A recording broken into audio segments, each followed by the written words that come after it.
नमस्कार, स्वागत है आपका नेशनल खबर के ऊपर। आज हम जिसके बारे में बात करने जा रहे हैं वो एक बहुत ही गरमाया हुआ मुद्दा है, उत्तर प्रदेश की राजनीति। उत्तर प्रदेश यूँ तो राजनीति का हमेशा से गढ़ रहा है। हिंदुस्तान को न जाने कितने प्रधानमंत्री दिए उसने, उसके अलावा न जाने कितने कद्दावर नेता दिए जो राष्ट्रीय स्तर पर अपना नाम कर गए, जनता के लिए काम कर गए। किंतु अभी जो स्थिति वहाँ बन रखी है उत्तर प्रदेश में, वो मेरा मानना है कि एक राजनीतिक विशेषज्ञ के लिए या विश्लेषक के लिए बड़ी ही अच्छी एक चीज़ है, क्योंकि इतनी उथल पुथल हो रही है, इतना सारा उसमें उतार चढ़ाव है इस समय कि एक राजनीतिक विशेषज्ञ बहुत इंजॉय कर सकता है उसको एनालाइज करते हुए। तो हमने सोचा कि क्यों ना अपने राजनीतिक विशेषज्ञ को बुलाया जाए यहाँ पर, उनसे बातचीत की जाए उत्तर प्रदेश की राजनीति पर, और ये बातचीत हम आगे भी जारी रखेंगे। ये पहली बार हम उनसे बात कर रहे हैं इस संदर्भ में। श्वेता जी, जैसा कि मैंने कहा कि ये एक बड़ा ही एक पर्व जैसा है राजनीतिक विशेषज्ञों के लिए। उत्तर प्रदेश में चुनाव हमेशा ही एक पर्व के तौर पे देखा जाता है, लेकिन यहाँ पे तो चुनाव 2-3 साल दूर है हमसे। 22 में चुनाव होना है उत्तर प्रदेश का।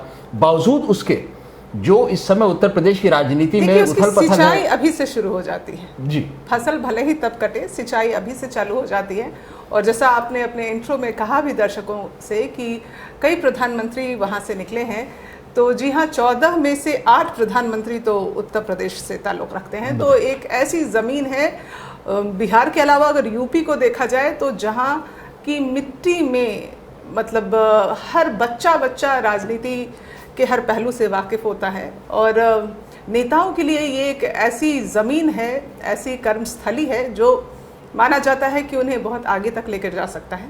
जी, मेरे एक मित्र ने, जब मैं गया था उत्तर प्रदेश, तो उसने कहा भी था कि आप लोग बड़े राजनीतिक विशेषज्ञ बनते हैं, कभी बैठ करके हमारे यहाँ चाय वाले से डिस्कस कीजिए तो आपको पता चलेगा कि असल ग्राउंड की राजनीति क्या होती है। वो सब वाकिफ होते हैं, बहुत ही खूबसूरती से उनको दिन रात वो हर न्यूज़पेपर लगता है पढ़। इसीलिए मेरे ख्याल से उत्तर प्रदेश में जो है पार्टियां जो हैं वो ज़्यादा सजग रहती हैं जनता को लेकर के, क्योंकि जनता विश्लेषण भी करती है, जो काम करती हैं। इसीलिए शायद बार बार वहाँ पार्टियां जो हैं बदल भी जाती हैं हर एक इलेक्शन के बाद। ऐसा तो नहीं कहा जा सकता कि बदल जाती हैं। हाँ, उत्तर प्रदेश की जनता एक बार में दो कार्यकाल में एक ही पार्टी को मौका कम ही देती है। अगर आप 1989 के बाद से बात करें तो ये जो जंग primarily it was between Sapa और बसपा, और जनता एक को चुनती थी तो दूसरी को नकारती थी, फिर दूसरी को चुनती थी तो पहले को नकारती थी। सो बदलाव बहुत देखे जनता से, लेकिन मुझे लगता है अब जनता उकता चुकी है, और उकता चुकी है मुझे लगता है भाजपा से भी। एक बदलाव, एक मौका दिया और एक जनाधार मिला इस पार्टी को। कह लीजिए कि पूरा देश ही उस रंग में डूबा हुआ था, मोदी के रंग में, कि उत्तर प्रदेश भी एक बार उनके हाथ लग गया। लेकिन अगर कामकाज की बात की जाए तो उत्तर प्रदेश में भाजपा ने कुछ ऐसा नहीं कमाल कर दिखाया है अब तक जिससे कि उन्हें जनता दोबारा चुने, दोबारा मौका दे। और ये चीज़ जो ये एंटी इनकम्बेंसी फैक्टर है, ये कांग्रेस जैसी पार्टी के लिए बहुत फ़ायदेमंद हो सकता है, ख़ास तौर पे तब जबकि कांग्रेस के वोट बैंक में जो सेंध मारने वाली 2 पार्टियां थी, सपा और बसपा, इन दोनों पार्टियों ने अपने वजूद को ऑलमोस्ट ख़त्म कर डाला है यूपी के अंदर। उनकी संगठनात्मक शक्ति भी कट चुकी है, उनके कई कद्दावर नेता भी इधर उधर हो चुके हैं। तो वैसी परिस्थिति में ये तो पूरे देश में ये माहौल रहा कि हर पार्टी से छोड़ के लोग भाजपा में सम्मिलित होते चले गए, क्योंकि एक जैसा मैंने आपको पहले मोदी का एक नारा रहा और सब लोग मोदी से जुड़ते चले गए। तो उस रंग में तो उस बसपा और सपा के साथ भी कुछ ऐसा ही हुआ। लेकिन ना तो सपा ने और ना ही बसपा ने, दोनों ने अपने कार्यकाल में कुछ ऐसा नहीं किया। हाँ, सबके पास एक एजेंडा ज़रूर रहा जो कांग्रेस हमेशा मिस करती रही। जैसे एजेंडा अगर आप बात करें तो बसपा दलितों की लड़ाई लड़ती रही, और सपा माई इक्वेशन पे काम करता रहा, उस कॉम्बिनेशन पे मुस्लिम यादव के, और हिंदुत्व का एजेंडा तो हमेशा से भाजपा का कॉपीराइट है, तो उस पर वो काम करते रहे। और अब तो राम मंदिर का भी मुद्दा हमेशा से रहा, और ये राम मंदिर का मुद्दा भाजपा के थोड़े फेवर में जा सकता है। लेकिन अब जिस तेवर से कांग्रेस पार्टी सामने आ रही है, मुझे लगता है कि इस बार कांग्रेस एक नया रंग, नए चेहरे के साथ उभर के आएगी जनता के सामने आने वाले चुनाव में। संगठन में जो अभी बदलाव किए सोनिया जी ने, उन बदलाव को देखते हुए आपको क्या लगता है कि ये बदलाव इनका कोई दूरगामी प्रभाव पड़ने वाला है? दूरगामी प्रभाव ही नहीं, आप इसको पार्टी की दूरगामी दृष्टि बताइए जी। और पूरा का पूरा जो ये स्ट्रैटेजी, ये जो बदलाव किए गए हैं, इस बात के साथ पार्टी ने एक बहुत ही फर्म डिसीजन भी लिया। जैसा कि आप देखिए, जो चिट्ठी फोड़ बम था, पार्टी ने उसको थोड़ा किनारा भी लगा दिया, चाहे पार्टी के कितने दिग्गज और कद्दावर नेता उसमें रहे हों। गुलाम नबी आज़ाद जी की अगुवाई में ये पूरा का पूरा जो तमगा जो था वो आगे बढ़ा था। और फिर आप बात करिए सचिन पायलट जी की, हाँ, वो भी एक विरोध का बिगुल उन्होंने फूका और उसके बाद पार्टी में दोबारा आए, लेकिन लग रहा था कि उन्हें कुछ अहम पद दिया जाएगा, वो भी नहीं हुआ। लेकिन पार्टी ने वो लोग जो पार्टी के लिए नेगेटिव होते रहे उनको साइडलाइन करने की दिखाया है कि हम वी कैन बी फर्म, जो कांग्रेस के लिए फ़ायदेमंद होगा। और दूसरा ये कि कांग्रेस ने जिस स्ट्रैटेजी के तहत, जैसे हमेशा से जनता की मांग रही कि प्रियंका गांधी को पूरी तरह से फुल फ्लेजेड पॉलिटिक्स में आना चाहिए, और वो आई भी, जैसे वो महासचिव बनी, लेकिन पूर्वी उत्तर प्रदेश की जिम्मेदारी उनके कंधों पर थी। बहुत छोटा सा इलाका है। हाँ, सही है।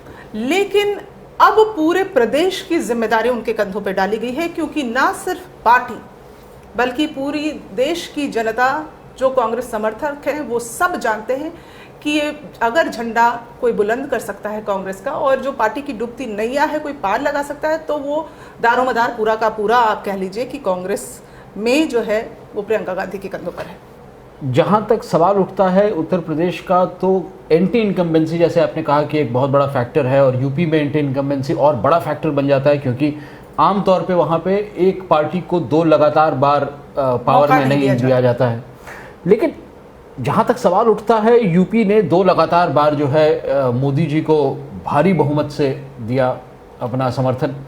क्या मोदी फैक्टर निगेट नहीं करेगा योगी फैक्टर को? योगी के अगेंस्ट जो इस समय एंटी इनकम्बेंसी है, क्या उसे निगेट नहीं कर पाएगा मोदी फैक्टर? देखिए, योगी सरकार जो है, मौजूदा सरकार उत्तर प्रदेश की, उन्होंने ऐसा कुछ भी नहीं किया है अब तक जिसे जनता खुश हो सके। जी।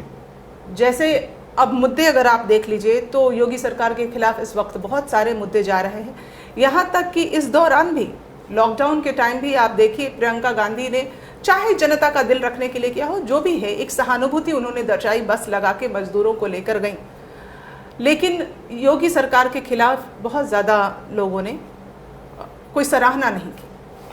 अब गोरखपुर जैसे इलाके में, या संपूर्ण उत्तर प्रदेश में ही क्राइम का ग्राफ तेज़ी से बढ़ रहा है, भर्तियां नहीं हो रही नौकरियों में, छात्रों के लिए परेशानी है, तो ये तमाम ऐसे फैक्टर्स है, उद्योगों के लिए परेशानी है, जिस पर लगातार प्रहार कर रही हैं प्रियंका गांधी। तो ये पूरा का पूरा मुद्दा जा सकता है कांग्रेस के फेवर में, और जनता जागरूक हो चुकी है। लेकिन एक चीज और है कि ये मत भूलिए कि भाजपा की जो एक मशीनरी है न्यूज़ को, साइकिल को चेंज करने वाली या न्यूज़ को अपने तरफ मोड़ने वाली, उसमें भी एक बहुत बड़ा एक कैपेबिलिटी है, और उनके पास 2 अभी बहुत बड़े मुद्दे हैं। पहला मुद्दा जो है राम जन्मभूमि का है, दूसरा चीन का है। क्या इन दोनों मुद्दों के साथ कहीं इम्पैक्ट वो निगेट कर पाएगी, प्रियंका फैक्टर को कहीं डाइल्यूट कर पाएगी? जी, जैसे कि मोदी सरकार के लिए आपने कहा कि ये चीन का मसला जो है, मायावती ने एक बार समर्थन जताने की भी कोशिश की। उन्होंने लिखा कि वो मोदी सरकार के साथ हैं, उस पर तुरंत प्रहार किया प्रियंका गांधी ने। तो वो बार बार जिस तरह से प्रहार कर रही हैं, आपका कहना सही है कि राम मंदिर का मुद्दा है, उनके फेवर में जा सकता है, लेकिन वो जिस तरह से प्रहार लगातार कर रही हैं, मुझे ये लगता है कि जनता is looking for a change. End of course आप जनता को बरगला सकते हैं, आप नेशनल लेवल पे 10 फ्लैगशिप प्रोग्राम्स अनाउंस कर सकते हैं, लेकिन अभी अगर ज़मीन पर आकर देखें तो कोई ऐसा फ्लैगशिप प्रोग्राम पूरी तरह से मोदी सरकार का अभी वजूद में नहीं आया है। मेरे ख्याल से 2 सबसे इम्पोर्टेंट फैक्टर्स हैं जहाँ पर मोदी जी की कोई नीति अभी तक बहुत ज़्यादा कारगर नहीं हुई है। पहली चीज़ है रोज़गार जुटाने का काम जो है वो नहीं हो पाया है पूरी तरह से, और दूसरा जो एक सबसे बड़ा है वो है हेल्थ सर्विसेज जो हैं, जो इस समय दिखाई दे रही है। देखिए, आप हेल्थ सर्विसेज की आप बात कर रहे हैं, तो ये कोरोना किट को लेकर कितना बड़ा घोटाला सामने आया है उत्तर प्रदेश में, जिसके बारे में प्रियंका गांधी लगातार वार भी कर रही हैं। लेकिन जनता आप बरगला सकते हैं थोड़े दिन के लिए, लेकिन जागरूक जनता है। सी राजनीति, आपने शुरू में ही कहा कि वहाँ की जो जनता है वो, मैं ये नहीं कहती कि बहुत ही पढ़े लिखे, लेकिन आपने मेंशन किया कि वहाँ के जो लोग हैं, मतलब ज़्यादा से ज़्यादा प्रधानमंत्री वहाँ से निकले हैं। पढ़ाई लिखाई बे ऐसा नहीं है कि उत्तर प्रदेश पीछे है और वहाँ के लोग पढ़े लिखे नहीं हैं, लेकिन राजनीतिक तौर पे बहुत जागरूक हैं। जिस भी वर्ग से वो ताल्लुक़ रखते हैं, राजनीतिक तौर पर जागरूक जनता है और दोबारा मौका नहीं देती है। तो ये एक अच्छा मौका था योगी सरकार के पास, जिसमें वो अपने आप को साबित कर सकते थे, लेकिन मुझे लगता है वो किसी तरह के घमंड में या भ्रम में डूबे हुए हैं। बहुत सारे कारण हो सकते हैं और इस तरह के कई कारण हम आने वाले दिनों में भी डिस्कस करेंगे। हम इन एक एक जो छोटी छोटी बातें आपको बताएंगे, उन पर खुलासा करके उन पर और विस्तृत आपको चर्चा दिखाएंगे हम। ये आप जुड़ जाएं हमारे चैनल के साथ, सब्सक्राइब करें। मैं आप क्लोज कर रहे हैं, उससे पहले मैं कहना चाहूँगी कि जैसे आपने कहा था कि स्ट्रैटेजिक जो संगठनात्मक बदलाव पार्टी में देखने को मिला है इस बार कांग्रेस में, उसमें एक बहुत बड़ा मुद्दा ब्राह्मणों का भी था। जी जी। तो जैसे ब्राह्मण वोट बैंक को अट्रैक्ट करने के लिए अब तक कांग्रेस के पास उत्तर प्रदेश में कोई ऐसा मुद्दा नहीं था। जैसा मैंने पहले मेंशन किया कि दलित है, माई कॉम्बिनेशन है, सब है, हिंदुत्व है। कांग्रेस के पास 1989 के बाद से, जब से उनकी सरकार गई है, कोई ऐसा मुद्दा नहीं था, लेकिन वो उन लोगों ने इस बार ऐसे बदलाव किए हैं पार्टी में। अपने एडवाइजरी काउंसिल में ऐसे लोगों को उन्होंने शामिल किया है जिससे कि पार्टी ब्राह्मण वोट बैंक को अट्रैक्ट कर सकती है, वोट बैंक कंसोलिडेशन का काम कर रही है। सो ये पार्टी ये तमाम चीज़ें बहुत ज़्यादा जो है विस्तार में जानने की चीज़ है। जैसे संगठन में अब कल एक काम कोशिश करते हैं हम कि दोबारा जब बैठते हैं तो संगठन में जो बदलाव हुए हैं उन पर हम एक करके जो है पॉइंट बाय पॉइंट का विश्लेषण करते हैं कि क्या बदला गया, क्या नया आया और उससे क्या परिवर्तन देखने मिल सकता है। इस बारे में हम कल बातचीत करते हैं। तो आपको अगर ये जानने में रुचि है कि कल हम क्या करेंगे तो कृपया करके जो है आप चैनल को सब्सक्राइब अवश्य कर लें। हम बहुत ही पैनी नज़र रखते हैं राजनीति पर और इस समय उत्तर प्रदेश की राजनीति पर ख़ास तौर पर एक बहुत ही विस्तृत हम चर्चा करने वाले हैं। जुड़ जाएं हमारे चैनल के साथ और बहुत बहुत धन्यवाद आपका आने के लिए आज। Thank you. मिलते हैं एक और कार्यक्रम के साथ।